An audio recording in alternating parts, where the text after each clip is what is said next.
Halo, apa kabar? Kita ngobrol lagi bersama dengan Bung Rocky. Bung Rocky, saya kaget juga ya, ternyata peminat untuk menjadi pimpinan KPK itu masih membludak juga. Lebih dari 500 orang itu kan berarti membludak, Bung Rocky. Tapi juga banyak sahabat-sahabat kita yang juga maju juga, misalnya Sudirman Said, terus ada juga teman-teman yang dari IM 57 ya, itu Institut 57 bekas mantan eh, pegawai KPK yang Catan, juga apa?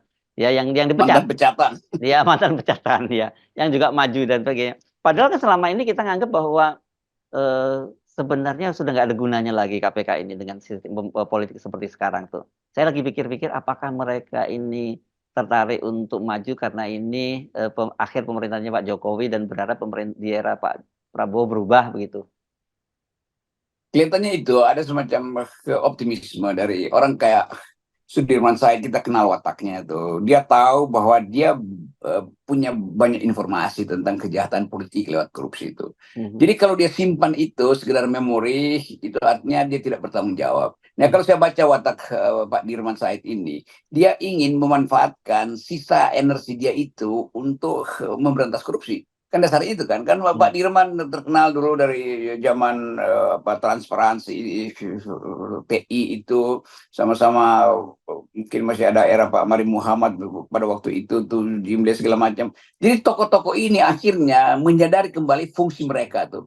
Jadi mungkin bagi Sudirman Said merasa ini kan masih ada kesempatan untuk mempersoalkan beban kejahatan korupsi di era Pak Jokowi itu yang bisa dia bongkar kembali itu. Mungkin dia nggak begitu peduli dengan Pak Prabowo, tetapi ini juga sinyal bahwa masih ada orang yang ingin membenahi negeri ini. Walaupun indeks persepsi korupsi kita terus-menerus memburuk tuh. Belum belum lama ini Bloomberg bikin analisis lagi bahwa Indonesia itu permissiveness terhadap korupsi itu justru naik. Jadi makin banyak orang yang menganggap ya nggak apa-apalah kalau seorang tokoh politik korupsi, nggak apa-apalah kalau seorang rektor itu memanfaatkan jabatannya untuk menerima keponakannya kan.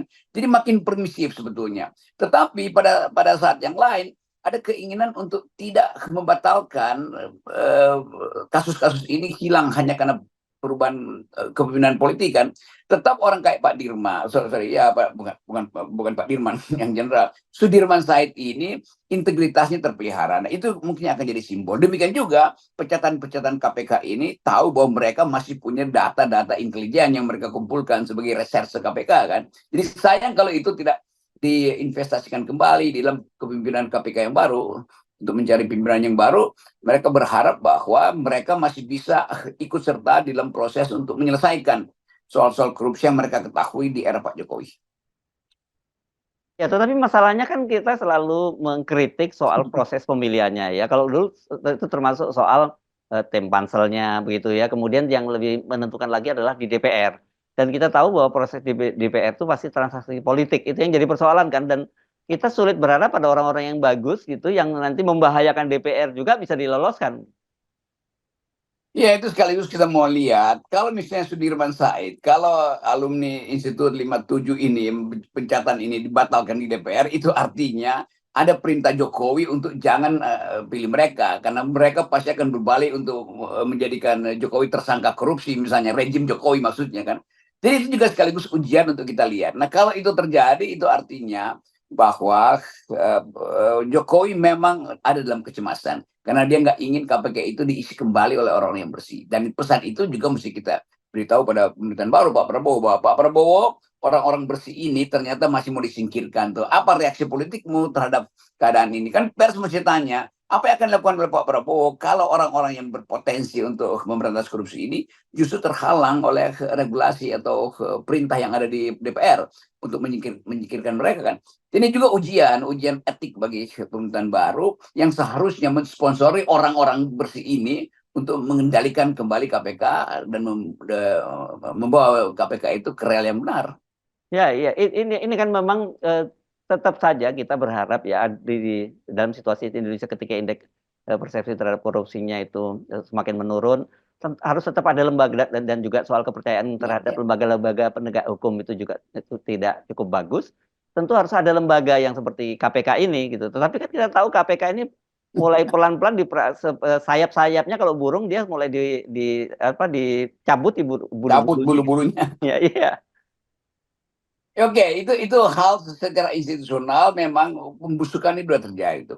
Jadi kalau pembusukan ini sempurna, mestinya ada bibit baru ditumbuhkan dari dalam gitu kan. Mhm. Nah ini yang kita akan jadikan ukuran. Apakah DPR juga sungguh-sungguh ingin memberantas korupsi atau ingin menurunkan perspektif negatif internasional terhadap red tape Indonesia? Red tape artinya jalur birokrasi yang koruptif kan. Itu intinya. Nah kalau misalnya kita lihat aja. DPR akhirnya menghalangi Sudirman Said. DPR menghalangi kliknya Anies Baswedan. Dan penghalangan itu dibuka di pers, masuk ke dalam wilayah debat internasional, lalu investor asing bilang, oh kalau begitu Indonesia masih sarang korupsi, ngapain kita invest di Indonesia kan? Kan sebetulnya ini juga kesempatan bagi pemerintahan baru Pak Prabowo untuk memperlihatkan bahwa kami akan berupaya untuk memungkinkan kapital asing itu, investor asing itu masuk tanpa dikorupsi. Itu intinya kan. Apa yang mesti dilakukan? Sinyal pertama adalah pansel KPK ini betul-betul orang yang berkualitas. Sinyal kedua, DPR itu mengerti bahwa mereka harus memilih orang-orang yang dari awal disingkirkan oleh Jokowi. Justru karena Jokowi ingin menyembunyikan banyak kejahatan politik kan. Jadi sebetulnya ini juga ukuran etis bagi pemerintahan baru. Apakah akan dipercaya oleh internasional bahwa Indonesia itu akan bebas korupsi, dan itu artinya sinyal baik bagi investor. Tapi kalau sebaliknya yang terjadi, ya investor bilang ya ngapain gua di situ, itu pasti akan ada ketegangan politik, ada klik-klik yang akan memeras kami itu. Jadi itu kira-kira isu moral dari soal calon-calon kepimpinan KPK ini. Nah, dan indikatornya ini nanti kan bisa kita lihat ya, Bung Roky, satu dari proses seleksi di panitia pansel ya, panitia seleksinya itu. Dan kita tahu bahwa panitia seleksi itu memang dipilih oleh di eranya Pak Jokowi, katakanlah seperti itu ya. Dan tetapi mereka juga memahami kan sekarang ada masa pemerintahan transisi kan. Jadi Ya, mau nggak mau itu isyarat dari Pak Prabowo pasti juga mereka akan perhatikan kan gitu. Itu satu. Yang kedua tentu di DPR. Dan di DPR ini kalau kita lihat karena masa kerjanya mereka akan habis mereka ini akan dilantik pada Desember nanti ya, masa kerja dari pimpinan KPK itu kan Desember, Bung Roky, setelah diperpanjang itu. Oke. Ya, jadi ini apakah nanti seleksinya di DPR ini atau di DPR yang baru, itu kan juga pertanyaannya menarik juga.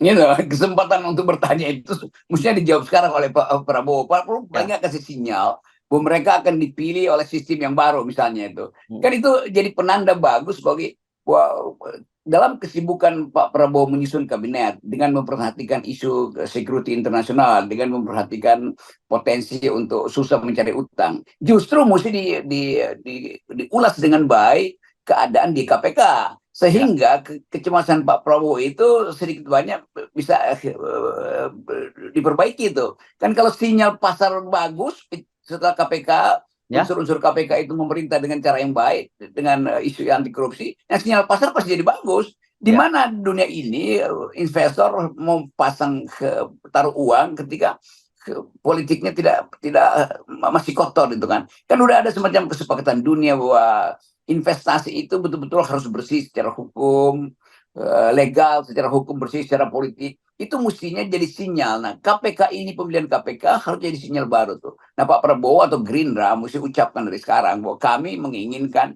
ada satu tradisi baru untuk memuliakan kembali lembaga rasuah ini. Ya, saya kira itu penting ya, Bung Roky, sejak dini harus disampaikan soal itu karena bagaimanapun ini kan transisi ini dipilih oleh eranya Pak Jokowi, tetapi nanti mereka itu akan bekerja untuk di eranya Pak Prabowo. Ya kita mau ingatkan itu mungkin pada Pak Dasko yang menguasai suara Gerindra di parlemen, untuk ucapkan itu minimal dari Dasko atau dari tokoh-tokoh di Gerindra yang masih kita lihat bahwa mereka ingin jadikan Prabowo itu simbol dari suatu era baru tuh, bukan sekedar kelanjutan dari Jokowi. Nah, era baru itu mesti ada batasnya tuh, ada batas airnya tuh. KPK di zaman era Jokowi itu menjadi alat dari Pak Jokowi. Nah, KPK di era berikutnya mesti menjadi alat dari niat pemberantasan korupsi kan, mestinya begitu. Jadi harus ada satu special event yang di mana Prabowo kasih public address terhadap posisi KPK sekarang, dihubungkan dengan kebutuhan dia untuk menghasilkan Indonesia yang bersih supaya investasi asing dan penghargaan internasional bisa masuk kembali ke Indonesia. Ya, sinyal yang setidaknya sinyalnya seperti yang kemarin disampaikan oleh Pak Prabowo di depan, perwira remaja kemarin lah ya, Nah, ya. itu dia tuh. Ya itu, saya kira itu dengan patriotisme yang sama Prabowo bisa mengucapkan itu bahwa buat apa kita bikin IKN, buat apa kita undang investor kalau investor tidak percaya bahwa kita bisa membenahi KPK. Kan itu sinyalnya bagus kan. Iya iya Jadi iya. sebetulnya itu juga penanda bahwa ada moral yang berubah di dalam etika kepemimpinan berikutnya nanti di era Pak Prabowo.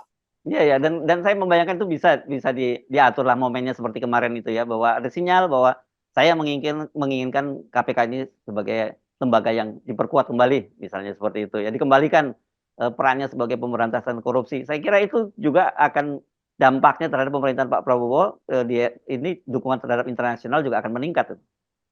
Oh, itu efeknya besar sekali karena Mhm. semua orang yang menginginkan Indonesia maju itu melihat dari luar itu bahwa Indonesia masih gugup untuk menyatakan ingin memberantas korupsi. Indonesia masih gugup untuk menyatakan bahwa pabrik-pabrik mercusuar itu tidak berguna sebetulnya. Nah, Prabowo udah berani mengucapkan itu bahwa proyek-proyek mercusuar itu tidak berguna atau kurang-kurang bermanfaat di dalam secara momentum. Demikian juga mesti diucapkan oleh Pak Prabowo bahwa soal KPK ini adalah modal etis saya untuk memerintah secara bersih. Kan dengan kalimat itu aja itu udah viral dan semua seluruh dunia akan menganggap bahwa oke, ada era baru yang kita percaya bahwa Indonesia bisa keluar dari politisasi dari politik korupsi. Yes, oke. Baik, terima kasih Bung Rocky. Oke, Kita salam akal perkuat sehat. ya, kita perkuat KPK. Perkuat. Ya. Dukung Sudirman Said. Ini sudah kampanye ini namanya. Ya, saya mau kampanye buat seseorang yang punya integritas. Kira-kira Oke, gitu. mantap. Kita mau pengaruhi pansel, karena pansel mesti dipengaruhi oleh opini publik. Oke, baik. Makasih Bung Rocky.